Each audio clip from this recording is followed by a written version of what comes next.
MLC కవితను liquor scam లో ED అధికారులు అదుపులోకి తీసుకున్నారు. సెర్చ్ వారెంట్ తో పాటు అరెస్ట్ వారెంట్ జారీ చేశారు. ఎమ్మెల్సీ కవిత అరెస్టుకు నోటీసులు ఇచ్చారు ఈడీ అధికారులు.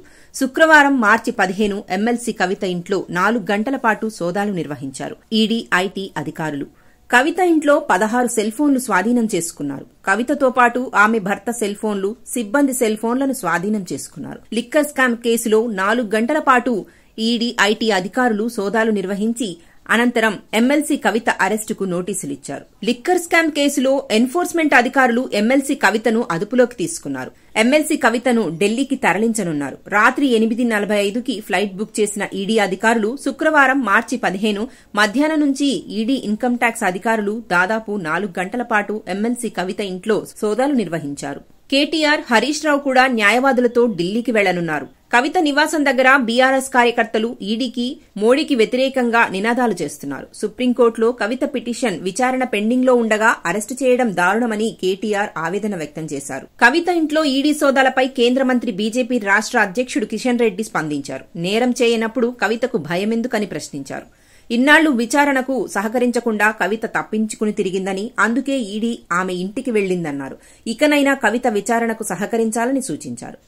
కక్ష సాధింపు చర్యలకు దిగాల్సిన అవసరం బీజేపీకి లేదని, దర్యాప్తు సంస్థలు తమ పని తాము చేసుకుపోతాయని ఆయన స్పష్టం చేశారు. ఎమ్మెల్సీ కవితను అరెస్ట్ చేసిన ఈడీ ఆమెను ఢిల్లీకి తీసుకెళ్లేందుకు పూర్తి ఏర్పాట్లు చేసింది. ఇవాళ రాత్రికి కవితను ఫ్లైట్లో హస్తినకు తరలించనున్నట్లు తెలుస్తోంది. అనంతరం న్యాయవాదులతో కలిసి కేటీఆర్, హరీష్ రావు కూడా ఢిల్లీ వెళ్తారని సమాచారం. మరోవైపు కవిత ఇంట్లోకి వెళ్లిన కేటీఆర్, హరీష్ ఈడీ అధికారులతో వాగ్వాదానికి దిగారు.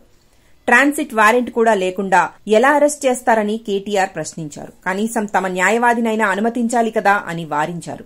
అధికారులు వారిని సముదాయించే ప్రయత్నం చేశారు.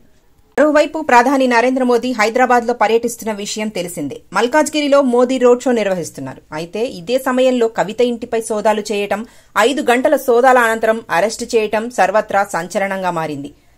దేశంలో సంచలనంగా మారిన ఢిల్లీ లిక్కర్ స్కామ్ కేసులో బీఆర్ఎస్ అధినేత కేసీఆర్ కుమార్తె కల్వకుంట్ల కవిత కీలక పాత్ర పోషించినట్టు సంచలన ఆరోపణలు వచ్చాయి.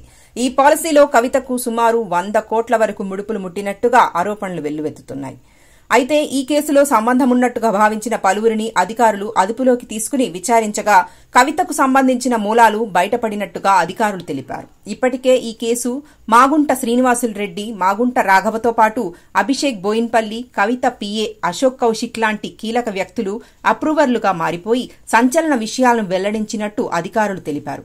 వాళ్లు ఇచ్చిన సమాచారం ఆధారంగానే ఛార్జిషీట్లు నమోదు చేసిన అధికారులు అందులో కవిత పేరును పలుమార్లు ప్రస్తావించారు. అయితే ఇప్పటికే ఈడీ ఎదుట 2 మార్లు కవిత విచారణకు హాజరు కాగా ఆ తర్వాత పలుమార్లు ఇచ్చిన నోటీసులను కవిత తోసిపుచ్చారు.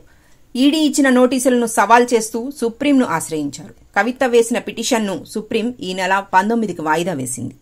You are watching Red Today channel. Please subscribe.